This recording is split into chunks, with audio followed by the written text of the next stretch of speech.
नमस्कार।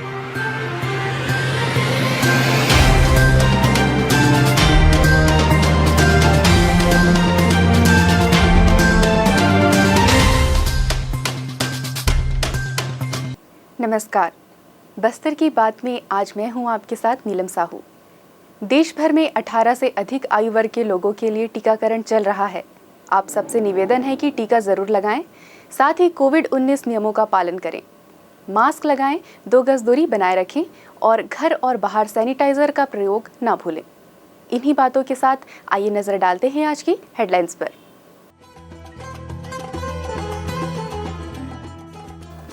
गोबर खरीदी में लापरवाही पर होगी कड़ी कार्यवाही, समय सीमा बैठक में कलेक्टर ने दी चेतावनी। कलेक्टर ने कोरोना टास्क फोर्स की बैठक में टीकाकरण बढ़ाए जाने पर दिया जोर। सामुदायिक वन संसाधन अधिकार की मान्यता और प्रबंधन के संबंध में 3 दिवसीय प्रशिक्षण प्रारंभ। और शहीद गुंडाधुर कृषि महाविद्यालय में भूजल संबंधित तृतीय स्तर प्रशिक्षण और सार्वजनिक विचार विमर्श का आयोजन संपन्न। अब खबरें विस्तार से। ग्रामीण अर्थव्यवस्था को मजबूत करने के साथ ही स्वास्थ्य के लिए उत्तम जैविक खाद की उपयोगिता को बढ़ावा देने के लिए शासन द्वारा गौठानों के माध्यम से गोबर खरीदी के साथ ही इसमें वर्मी कंपोस्ट और सुपर कंपोस्ट का निर्माण किया जा रहा है। कलेक्टर ने कहा कि शासन के इस महत्वाकांक्षी कार्यक्रम में किसी भी प्रकार की लापरवाही बर्दाश्त नहीं की जाएगी और लापरवाही बरतने पर संबंधित अधिकारी कर्मचारियों के विरुद्ध कड़ी से कड़ी कार्यवाही सुनिश्चित की जाएगी। कलेक्टर रजत बंसल ने मंगलवार को जिले में संचालित विकास कार्यों की समीक्षा के दौरान समय सीमा की बैठक में गौठान समितियों द्वारा तैयार वर्मी कंपोस्ट एवं सुपर कंपोस्ट के उठाव में तेजी लाने पर जोर दिया। उन्होंने कहा कि क्रय किए गए गोबर से खाद का निर्माण भी शीघ्र सुनिश्चित किया जाए, जिससे खाद की गुणवत्ता में किसी प्रकार की कमी न आए। कलेक्टर ने समय सीमा की बैठक में कहा कि छत्तीसगढ़ शासन के द्वारा गौठान को ग्रामीण औद्योगिक पार्क के रूप में विकसित करने की परिकल्पना के साथ कार्य किया जा रहा है। इसके तहत गौठानों में ही कृषि उपज और वनोपज के प्रसंस्करण के साथ ही मुर्गी पालन, पशुपालन, बकरी पालन, मछली पालन, बतख पालन सहित अन्य रोजगार मूलक गतिविधियों को बढ़ावा दिया जा रहा है। उन्होंने वन धन केंद्रों में संचालित गतिविधियों की नियमित समीक्षा के साथ ही इसके बेहतर क्रियान्वयन पर जोर दिया। बस्तर की बात, जगदलपुर। बस्तर जिले में सामुदायिक वन संसाधन अधिकार की मान्यता और प्रबंधन के संबंध में 26 से 28 अक्टूबर तक आयोजित 3 दिवसीय प्रशिक्षण का शुभारंभ मंगलवार को जिला पंचायत जगदलपुर के सभाकक्ष में किया गया। विस्तृत जानकारी इस प्रकार है। प्रशिक्षण कार्यक्रम के शुभारंभ के अवसर पर मुख्य अतिथि मोहन हीराबाई हीरालाल ने सामूहिक अधिकार की प्रेरणा और वन अधिकार कानून का योगदान के संबंध में विस्तार पूर्वक जानकारी दी। उन्होंने कहा कि वनों एवं वन्य संसाधनों की रक्षा वहां पर रहने वाले आदिवासियों एवं वनवासियों ने की है। उन्होंने इस कार्य में लगे सभी लोगों को अपने कार्य को पूरी सावधानी एवं निष्ठापूर्वक करते हुए इसका सफल क्रियान्वयन सुनिश्चित करने में महत्वपूर्ण भूमिका अदा करने को कहा। आदिवासी दलित मंच की संयोजिका राजिम केतवास ने इस अधिनियम के उद्देश्य एवं इसके सफल क्रियान्वयन उपायों के संबंध में जानकारी दी। मास्टर ट्रेनर्स तुलसीराम ठाकुर एवं प्रशिक्षकों ने इस अधिनियम के महत्व, उद्देश्य एवं जमीनी स्तर पर किए जाने वाले कार्यों तथा संपूर्ण प्रक्रियाओं के संबंध में विस्तार पूर्वक जानकारी दी। शहीद गुंडाधुर कृषि महाविद्यालय और अनुसंधान केंद्र और केंद्रीय भूमिजल बोर्ड रायपुर के संयुक्त तत्वाधान में 26 अक्टूबर को 1 दिवसीय भूजल संबंधित तृतीय स्तर प्रशिक्षण और सार्वजनिक विचार विमर्श कार्यक्रम आयोजित किया गया, जिसमें जल के अपव्यय को रोकने और उसके सदुपयोग के बारे में कई अनुकरणीय बातें बताई गई। भूजल संबंधी इस विचार विमर्श कार्यक्रम में डॉक्टर प्रदीप नायक, क्षेत्रीय निदेशक केंद्रीय भूमि जल बोर्ड उत्तर मध्य छत्तीसगढ़ क्षेत्र रायपुर ने अपने संबोधन में कृषकों, छात्र छात्राओं और उपस्थित प्रशिक्षणार्थियों को छत्तीसगढ़ में भूजल स्तर की स्थिति और बस्तर क्षेत्र के भूजल स्थिति को लेकर विस्तार पूर्वक बताया। डॉक्टर नायक ने पूर्व की तुलना में वर्तमान स्थिति में भूजल का दोहन अधिक होने की बात कही और सभी प्रशिक्षणार्थियों से जल संरक्षण के विधियों को अमल में लाने की अपील उन्होंने की। कृषि महाविद्यालय के अधिष्ठाता डॉक्टर आर.एस. नेताम ने कहा कि पानी के बिना मानव जीवन की परिकल्पना नहीं की जा सकती, इसलिए भूमिगत जल को व्यर्थ न गंवाएं। उन्होंने वर्षा जल को संरक्षण करने की सलाह दी।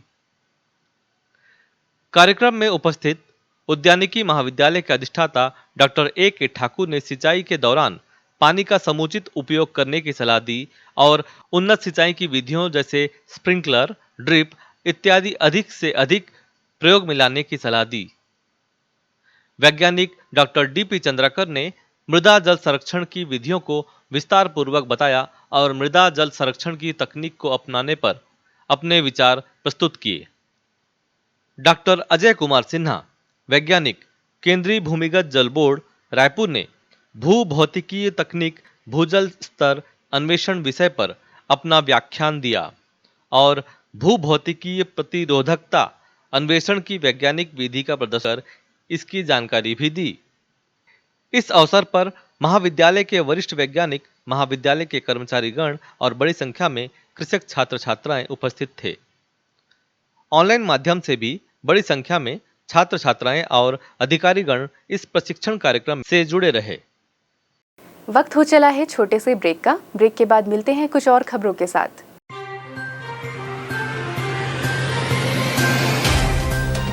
सफर जगतुगुड़ा से जगदलपुर का, नित नई करवट लेता शहर हमारा, चौक चौराहों से होता हुआ विकास की गाथाएं गढ़ता बस्तर हमारा। कई रंगों से सराबोर कितनी ही कहानियों को समेटे, कहीं विकास के सोपान तो कहीं सरकारी दावे और उनका सच।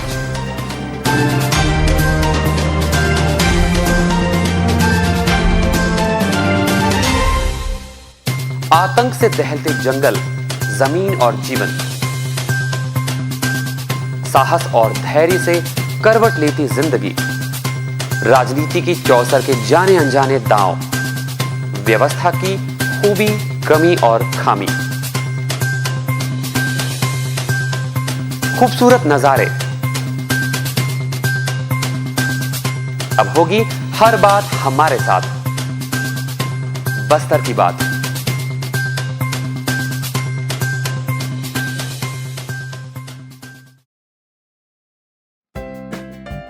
देश की जानी मानी इंटरनेट प्रोवाइडर कंपनी रेलटेल अब अपने शहर जगदलपुर में उपलब्ध। केबल टीवी और ब्रॉडबैंड पाइए एक साथ, बेहतर सर्विस, शानदार गुणवत्ता, हमेशा एक जैसी स्पीड यानी 100 Mbps। लॉन्चिंग अवसर पर पाइए विशेष छूट, राज्य के शासकीय कर्मचारियों हेतु 10% की छूट, साथ ही रेलवे कर्मचारियों के लिए विशेष छूट का प्रावधान।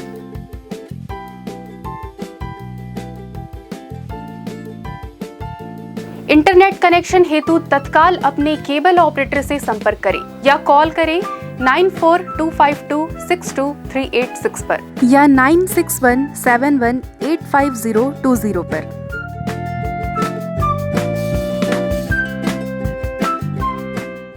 ब्रेक के बाद आपका स्वागत है बस्तर की बात में। आइए लौटते हैं खबरों की ओर। कोरोना टास्क फोर्स की बैठक में कलेक्टर रजत बंसल ने टीकाकरण बढ़ाए जाने पर जोर दिया है। कलेक्टर ने कहा कि जिले में अब तक 70% लोगों को टीके का पहला डोज लग चुका है, वहीं लगभग 29% लोगों को टीके का दूसरा डोज भी लग गया है। उन्होंने कहा कि कोरोना की संभावित तीसरी लहर से बचने के लिए टीकाकरण सबसे अधिक सशक्त उपाय है। कोरोना की संभावित लहर से बचने के लिए सभी वयस्क लोगों के दोनों डोज के टीकाकरण के लक्ष्य को शीघ्र से शीघ्र हासिल करना आवश्यक है। शहरी क्षेत्र में भी टीके के दूसरे डोज के लिए लोगों को अधिक से अधिक प्रोत्साहित करने पर जोर दिया गया है। इसके लिए वार्डवार और पंचायतवार सूची तैयार करते हुए घर घर जाकर लोगों को प्रोत्साहित करने के निर्देश दिए गए हैं। लोगों को टीका लगाने हेतु जागरूक करने के लिए स्वास्थ्य विभाग के साथ ही शिक्षा, महिला और बाल विकास विभाग सहित अन्य विभाग के मैदानी अमले का सहयोग लेने को भी कहा गया है। इस दौरान जिला स्तरीय अधिकारीगण उपस्थित थे। वन विभाग द्वारा तिरिया ग्राम पंचायत के लगभग 40 ग्रामीणों को वन भूमि पर कब्जा किए जाने के आरोप में बेरहमी से पीटा गया है। इस मारपीट के दौरान एक व्यक्ति गंभीर रूप से घायल हो गया, जिसे उपचार के लिए मेडिकल कॉलेज डिमरापाल में भर्ती किया गया है। इस घटना का विरोध करते हुए सर्व आदिवासी समाज के प्रदेश उपाध्यक्ष और पूर्व विधायक राजाराम तोड़ेम, दशरथ कश्यप और रवि ब्रह्मचारी ने वन विभाग के अधिकारियों के खिलाफ कार्यवाही की मांग करते हुए नगरनार थाने में FIR दर्ज कराने के बाद इसकी सूचना देने CSC कार्यालय पहुंचे। इस दौरान उन्होंने हमें बताया, तिरिया ग्राम पंचायत के लगभग 40 लोग जो है 40 परिवार के जो लोग हैं, वहाँ पर जंगल ज़मीन का पट्टा पिछले 40 वर्षों से मांग करते हुए वो खेती करते आ रहे हैं। तो कल फॉरेस्ट डिपार्टमेंट वाले कुछ लोग, कम से कम 8 लोग जाके जो है वो गांव वालों की बुरी तरीके से पिटाई कर दी। मैंने इतना ज़्यादा मारे कि एक आदमी जो है ना वो डिमरापाल अस्पताल में एडमिट है।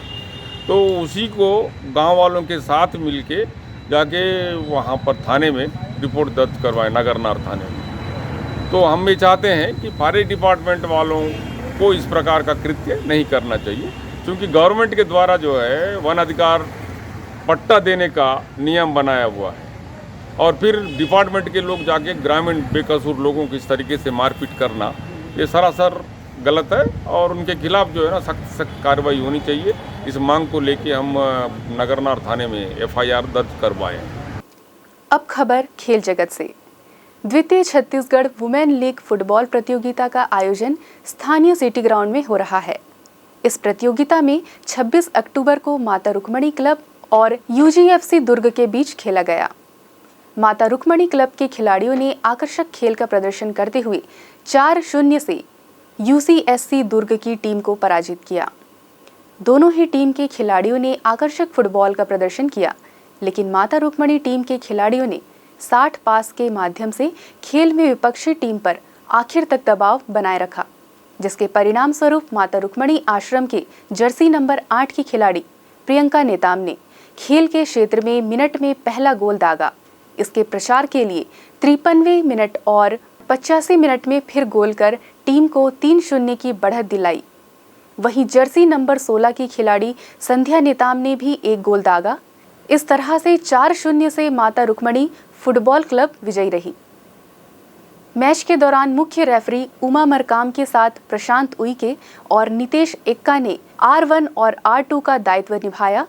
टेबल रेफरी के रूप में अलीशा कश्यप ने अपने दायित्व का निर्वहन किया। मैच कमिश्नर के रूप में रूपक मुखर्जी उपस्थित थे। चलते चलते आइए फिर नजर डालते हैं आज की हेडलाइंस की ओर।